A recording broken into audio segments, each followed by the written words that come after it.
intención es agradecer el interés que han demostrado por relacionarse con nosotros en este momento, en esta circunstancia, una cosa que valoramos muchísimo. Hemos querido juntarnos con ustedes porque la semana pasada, el viernes pasado, concluimos el trabajo que estábamos haciendo en materia de comunicaciones y el Tribunal Pleno tomó la decisión de nombrar ya de manera definitiva en el cargo de vocero de la Corte al ministro Lamberto Cisternas y en calidad de vicevocero al ministro Guillermo Silva.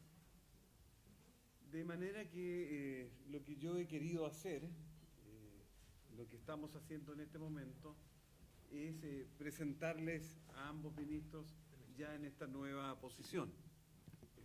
Ustedes conocen cómo trabaja Lamberto, así que yo no necesito tener ninguna presentación mayor porque han trabajado con él. De manera que solo decir que estamos muy conformes con que Lamberto se quede en esta función de manera permanente y definitiva.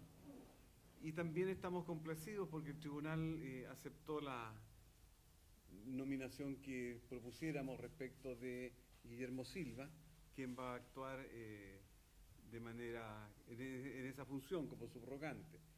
Y tenemos la intención de trabajar en conjunto el tema de las comunicaciones, ¿no es cierto? La presidencia también estará vinculada y vamos a estar trabajando.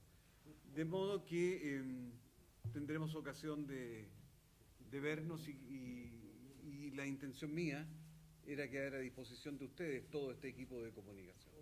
Nos interesa muchísimo este trabajo y por eso es que hemos querido juntarnos al inicio del mismo. Eso en relación con lo organizacional nos importa mucho, está clarísimo. Lamberto va a referirse a algunos aspectos que le importan y queda a disposición de ustedes. Bueno, yo los dejo, vuelvo a mis funciones. Para eso están los colegas, ¿no es cierto, en esto? Y muchísimas gracias. Gracias a usted, presidente. Bueno, adiós.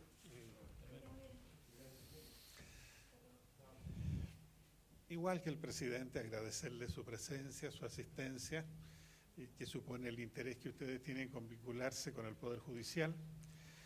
Y en primer lugar, saludarlos, decirles que voy a continuar en esta labor de vocería que he desempeñado como suplente o subrogante durante bastante tiempo y que ahora se me asigna en calidad de titular. Y decirles que con el colega Guillermo Silva tenemos el propósito de trabajar mancomunadamente y estar a disposición de ustedes. Prontamente tendrán que entenderse ustedes con el colega Silva porque yo tomo vacaciones a contar del 5 de noviembre. Así que durante un mes será la cara de él la que ustedes verán más cerca que la mía. Y, ¿tú quieres decir algo, Guillermo? Como acaba de decirlo el presidente Brito, usted al señor Cisternas lo conocen mucho, a mí, o no me conocen o me conocen muy poco. Yo hace 10 años que estoy en la Corte Suprema. Llevo 46 años en el Poder Judicial. Toda mi carrera antes de llegar aquí la llevé a cabo en provincia, pero la tarea de vocero la conozco bastante. Fui durante más de 10 años vocero de la Corte de Apelaciones de Concepción. Siempre tuve muy buena relación con los periodistas de esa zona principalmente, cosa que ustedes pueden averiguar por lo demás. Y espero que aquí sea igual, y creo que va a ser igual. Me acabo de enterar que el señor Cisternas sale de vacaciones el 5 de noviembre. Bueno.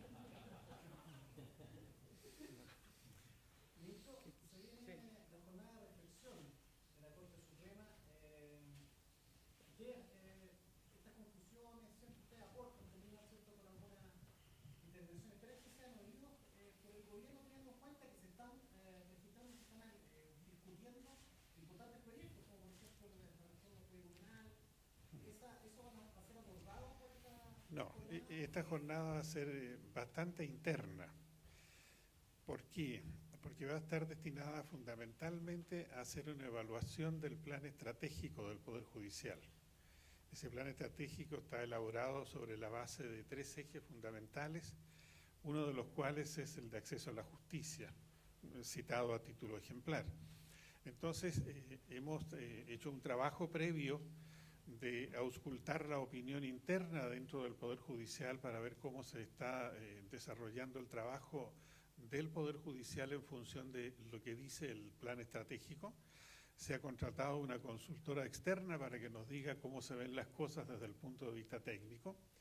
Y nuestro trabajo entonces se va a concentrar fundamentalmente en la evaluación de ese plan estratégico, pensando que el 2020 ya tiene que estar elaborado el nuevo plan estratégico y por lo tanto en función de lo que va a ser el nuevo plan. El día sábado vamos a estar intensamente dedicados a ese tema con esta consultora y el día viernes vamos a tener en la mañana una sesión de inauguración que va a tener lugar en la misma sede de la Corte de Apelaciones de Arica y luego una sesión del Tribunal Pleno y después del almuerzo vamos a tener al rector de la Universidad Diego Portales, don Carlos Peña, quien nos va a hacer una disertación, una exposición libre desde el punto de vista de la academia respecto de la labor del Poder Judicial y cómo se está haciendo y las ideas que él quiera, ¿no es cierto?, plantearnos para poder comentarla. Esta actividad no es extraña a lo que se realiza en las jornadas, porque en las últimas jornadas hemos tenido varios académicos o personas destacadas que han ido a conversar con nosotros. Entonces, esta jornada va a tener un carácter interno de evaluación y de proyección. Por lo tanto, la temática que usted menciona probablemente esté ausente, sin perjuicio de lo cual probablemente en algún momento se pueda tocar alguno de aquellos aspectos, pero va a ser una cosa no central, sino que tangencial. Ministro, buenos días. Buenos días. ¿Cómo ve usted lo que pasó ayer con la Corte de Apelaciones, esta información que aparece en un medio de comunicación el día domingo, hablando de un acuerdo que habían llegado los ministros que finalmente indemnizar a las víctimas, que el caso de Caradima, y finalmente tiene que salir ayer a desmentirse, en fondo que no hay un fallo redactado? Cuando se pregunta por eventuales filtraciones dicen no hay nada que filtrar porque no hay fallo redactado, pero sí está ese acuerdo. Bueno, es una situación indudablemente anómala y también curiosa, porque ha dicho el señor presidente de la Sala y lo ha ratificado la señora presidenta de la Corte, que no hay acuerdo. Si no hay acuerdo, no hay fallo. Y en esas condiciones ha sido una elaboración que puede tener algunas fuentes, ¿no es cierto?, pero en definitiva es una elaboración externa al Poder Judicial. Y por ese motivo se estima que no hay una filtración. Y ahora el trabajo periodístico, ustedes lo conocen mejor que yo, tiene diversas fuentes y a raíz de esas fuentes alguien puede construir un relato y ese relato pensarlo que se ajusta a la realidad y traducirlo en una información, que en este caso fue, bueno, generalmente este tipo de informaciones así, ¿no es cierto?, son impactantes, pero en este caso fue impactante y el día siguiente debió ser desmentido porque no correspondía a la realidad. Entonces, es una situación ciertamente anómala, pero que escapa al Poder Judicial porque, atentos a la información del señor presidente de la Sala, no teníamos todavía acuerdo. Peor todavía, él dijo que estaba en estudio. Esa situación en estudio significa que algún ministro está examinando el expediente o los antecedentes y no ha formulado todavía una opinión. Y en consecuencia no puede haber acuerdo. Se lo pregunto puntualmente porque hoy las víctimas de Caradima, a través de su defensa, han dicho que temen presiones, que si ya habían decisiones por parte de los jueces que esto pudiese cambiar en el mismo. Bueno, nosotros tenemos confianza en los jueces. Pensamos que los jueces estamos siempre expuestos a este tipo de situaciones y eso no constituye en definitiva un elemento que vaya a hacer cambiar las decisiones de cada cual. Nos vamos a molestar, vamos a tratar de saber por qué pasó esto, quién lo dijo, de qué manera, pero no van a alterar las decisiones. Ahora somos jueces antiguos, don Guillermo dijo que tenía varios años en el Poder Judicial, así que también puede confirmar, ¿no es cierto?, esto de que en realidad no son elementos que vayan a constituir en definitiva una presión como para variar la decisión. Pero hacer dos preguntas respecto a un hecho que sucedió ayer. Se ingresó el escrito esta polémica, más que polémica, contienda judicial entre un contralor y la ex subcontralora general de la República. Ayer se ingresó el escrito y pide, teniendo en cuenta la trascendencia que la Contraloría General de la República, para su jefe superior, el Contralor General, y en definitiva para la solvencia y solidez de las instituciones del país y del Estado, se piden alegatos. Esa es una pregunta, que puede, si acaso usted ya sabe, si acaso pueden haber alegatos en la tercera sala. Y la otra que me llamó la atención, uno de estos actos por estos años escritos de apelación, pero yo nunca había escuchado que a jueces, a tres jueces, en este caso los de la tercera sala de Corte de Apelaciones, califiquen sus argumentos como absurdos y aberrantes. Eso incluye la apelación del Consejo de Defensa del Estado a nombre del Contralor. ¿Qué le parece su calificativo? Y lo otro, si es que sabe si es que va a haber alegatos. Lamberto, antes de que conteste, yo me tengo que retirar. Ya estamos viendo causas todavía en la sala. Ha sido un gusto conocernos. Y a partir del 5 de noviembre seguramente no vamos a haber más tiempo. ¿Me autorizan para retirar? Bueno, él suspendió un alegato en la sala para que él pudiera venir a saludarlos. Sí.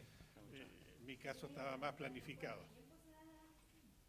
No. No me eche tan luego, no me eche tan luego. Gracias, Guillermo. La circunstancia de que se pida alegatos es algo que está previsto en el sistema procesal de los recursos de protección. Ya sabemos que la Corte Suprema concede alegatos solo en casos excepcionales, cuando se lo pidan las partes y se justifique, o bien cuando la propia sala estime conveniente. Por lo tanto, es una cuestión que depende de la decisión exclusiva de la tercera sala de la Corte Suprema, a ver si concede o no alegatos según la importancia que le dé al asunto. Y no solo la importancia en términos de lo que significa esta disputa, discusión o diferencia entre el Contralor y el Subcontralor, sino que la importancia jurídica que se le asigna al asunto. Lo segundo es los calificativos. Y yo aprendí desde muy temprano en el Poder Judicial que los jueces tienen que tener cuero duro. Y esto lleva, ¿no es cierto?, a que se demuestre que efectivamente lo tenemos. Las partes son dueñas de calificar y nosotros aceptamos que ellos usen ese lenguaje mientras no sea ofensivo en términos de ofensa real. Esta es una descalificación de los argumentos. Y ya sabrá el Consejo de Defensa del Estado por qué, ¿no es cierto?, ha querido calificar de esa manera, ¿no es cierto?, la argumentación de los jueces. Y eso, en definitiva, no es más que la expresión de lo que una parte opina. No significa tampoco que los jueces reaccionen airadamente y, por lo tanto, orienten su decisión de una manera diferente.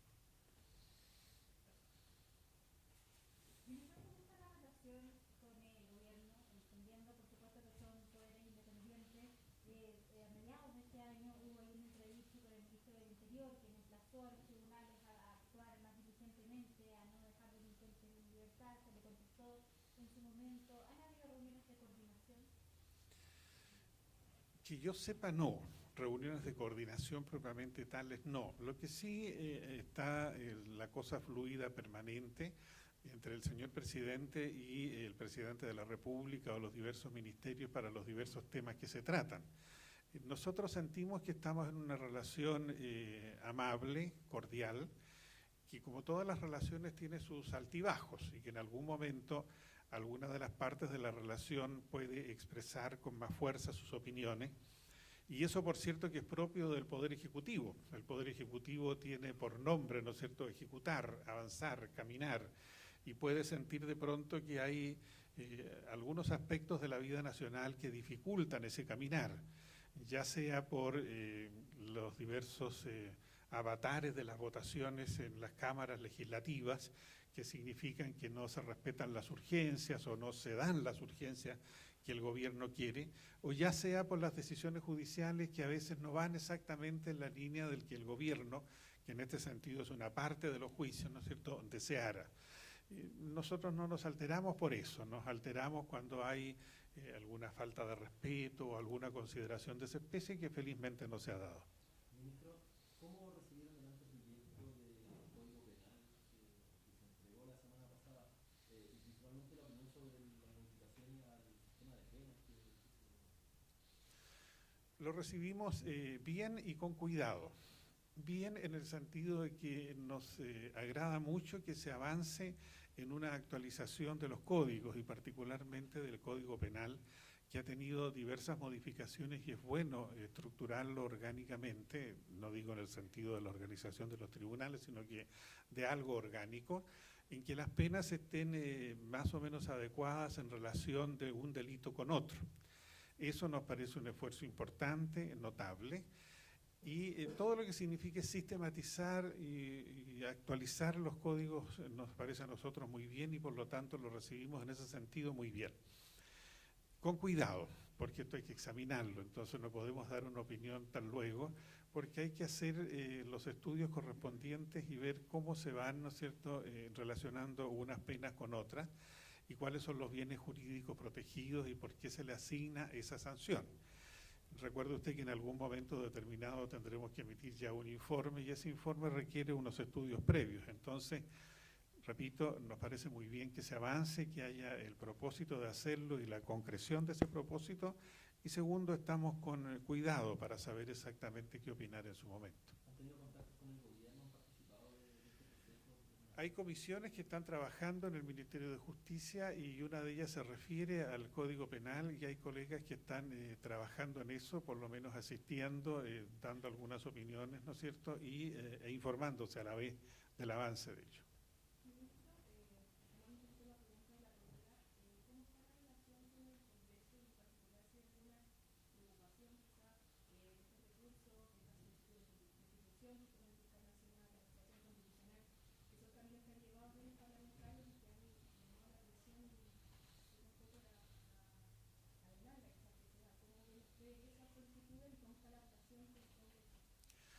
La relación institucional con el Congreso está bien, no tenemos allí problemas. La situación de que algunos parlamentarios ejerzan su derecho, no tenemos más que respetarla, porque ¿quién más que nosotros estamos conscientes de los derechos que tienen las partes y de los recursos que pueden interponer y de las opiniones o frases, ¿no es cierto?, calificativos, como ha dicho su colega hace poco, que se puedan usar en los distintos escritos. Ahora, los parlamentarios que han sostenido la acusación constitucional han tenido su punto de vista que nosotros ciertamente no compartimos, y ya lo dijimos en su oportunidad con mucha claridad. Ellos han insistido y en algunos casos han tenido, ¿no es cierto?, el uso de adjetivos, pero bueno, eso es lo común en este tipo de asuntos, no debería alterar en la mirada larga el camino de los diversos poderes del Estado. Yo diría que en general no tenemos problema, nosotros cumplimos prontamente con los informes que la Constitución y la ley mandan, tratamos de emitirlos lo más completo posibles. Allí tenemos siempre el problema de si nos atenemos a lo que nos consultan o a otros temas que del estudio del proyecto de ley nos surgen y muchas veces optamos por incluir opiniones relativas a otros temas distintos de los que nos consultan directamente, por responder a una pregunta muy simple: ¿cómo este conjunto de personas que trabajan tantos años en el Poder Judicial, por no decir que somos viejos, ¿no es cierto?, no van a tener una posibilidad de dar una opinión y que el Congreso vea si en realidad vale la pena considerarla? Nuestros estudios en ese sentido tratan de ser lo más profundos posible y abarcar la mayor cantidad de temas, pero siempre respondemos, por cierto, incluido lo que nos están preguntando. Entonces, en ese sentido entiendo yo que la relación es bastante fluida.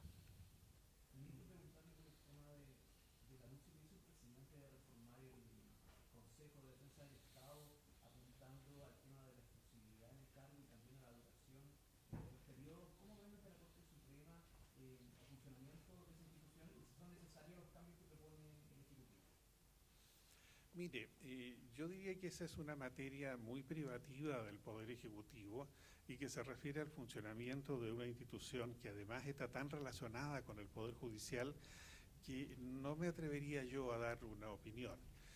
probablemente de nuevo, una vez que esté listo el proyecto de ley y esté ingresado al Congreso, en alguna parte tenga que ver con el ejercicio de las atribuciones del Poder Judicial y seamos consultados.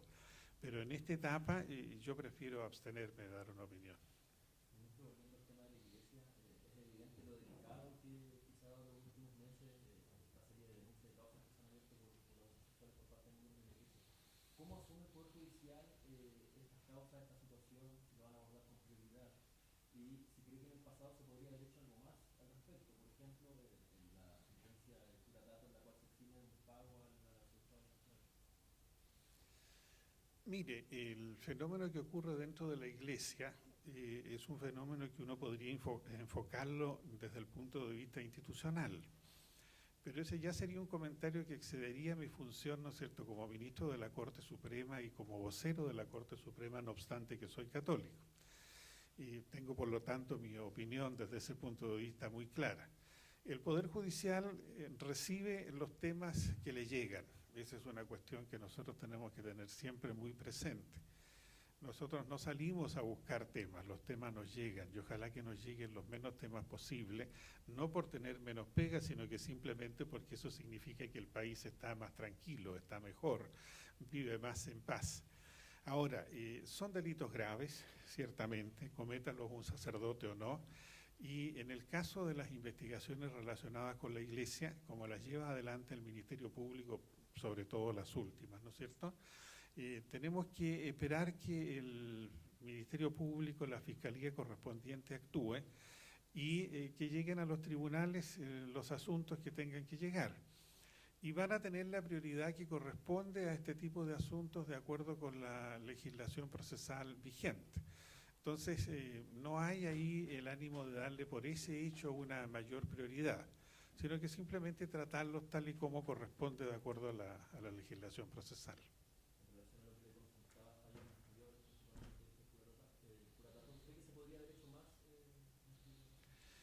Yo diría que la respuesta obvia es sí. ¿Por qué? Porque lo que nosotros tenemos en este momento como mirada de la sociedad es distinta de la mirada que se tuvo antes. Entonces, el enjuiciamiento siempre tiene como base el contexto social en que están las partes y en que está el juez. Por lo tanto, en ese momento, vistas las cosas con la mirada de hoy, podrían haberse formulado argumentaciones diferentes y en consecuencia los razonamientos jurídicos pudieron ser también diferentes y la conclusión del juez igualmente diferente.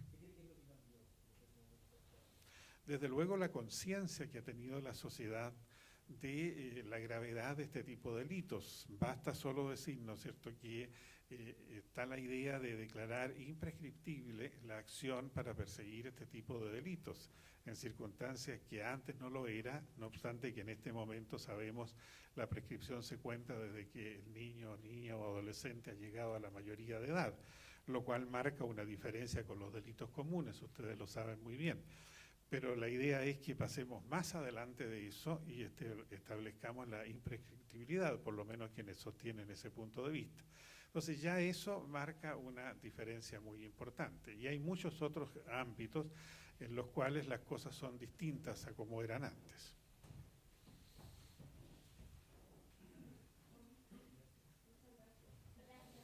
Muchas gracias.